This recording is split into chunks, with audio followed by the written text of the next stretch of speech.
We have to learn that the Russian terrorist regime cannot be trusted, no matter what they say, no matter what they claim. And it's very easy to see that they cannot be trusted. Let's look at the evidence of the atrocities committed by the Russians. We can see this Russian liberation in Mariupol, in Bakhmut, in Bucha, in a lot of different places in Ukraine, places that used to prosper before Russia, places that are now leveled to the ground. The vast majority of their population killed, the vast majority of its infrastructure destroyed. Is that what Russian liberation looks like? Is that what they see as their utopia, their Ruski Mir, the Russian world or Russian peace, as they alternate between those two factors, those two terms? No, my friends. Even a fool can see that death is no liberation. Destruction is not liberation. Extermination is not liberation. It is merely a facade, a lie, a scam that has been spoken by the Russian terrorist regime for their entire history. The Ukrainians have their history. The Russians have their lies. That is how they have been governed ever since Ivan the Terrible had the bright idea of appropriating the name of the Kievan Rus and decided to call the Tsardom of Muscovy Россия. That is how it all began. That is when the lies truly began to ferment in the Muscovite state with Ivan the Terrible all the way back in the Middle Ages. The Russians have learned with the Mongol Khan, not with the Enlightenment leadership of Europe. They never planned to move into a better future. They never planned to give more freedom for their people. They've always planned to use their people as a commodity. And we have a choice. Whether we want to be ruled by a regime like the great kleptocracy of Russia, or a regime in which we have a say, a regime in which we can speak, a regime in which we can choose what is going to happen in the future. That is the choice we have right now. And that is the choice that we sometimes have to fight for. Because that choice is something precious. And because it's so precious, authoritarian countries, such as Russia, will always try to take it away from you, no matter where you are. Russia has already spread their tendrils to a lot of different countries in Europe.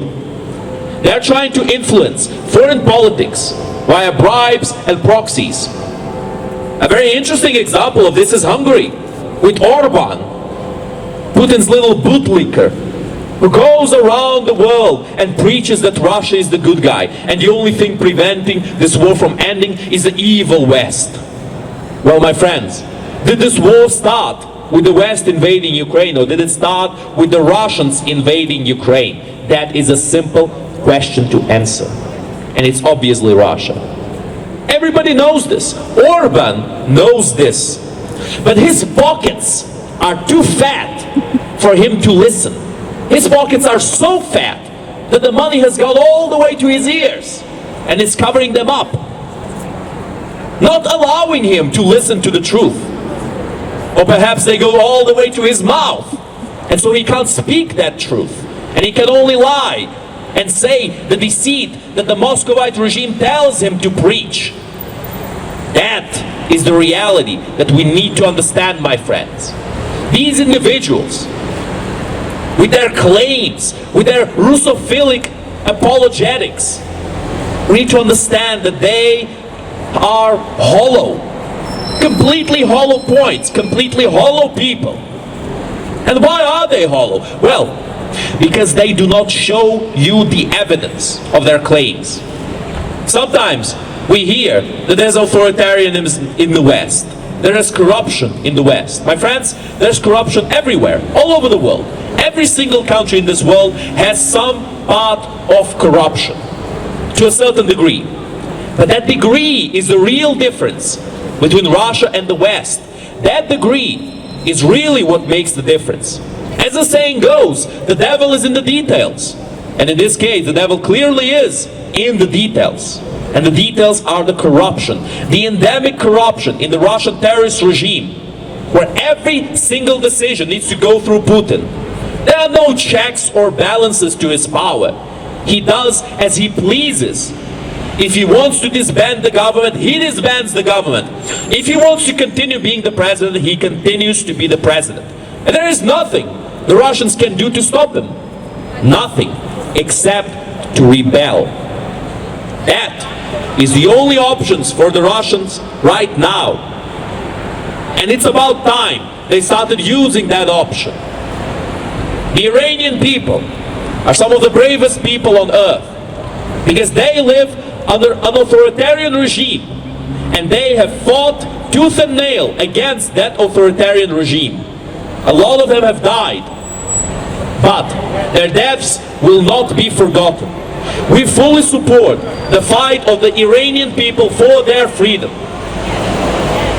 We've always supported them because their fight is our fight and their victory is our victory.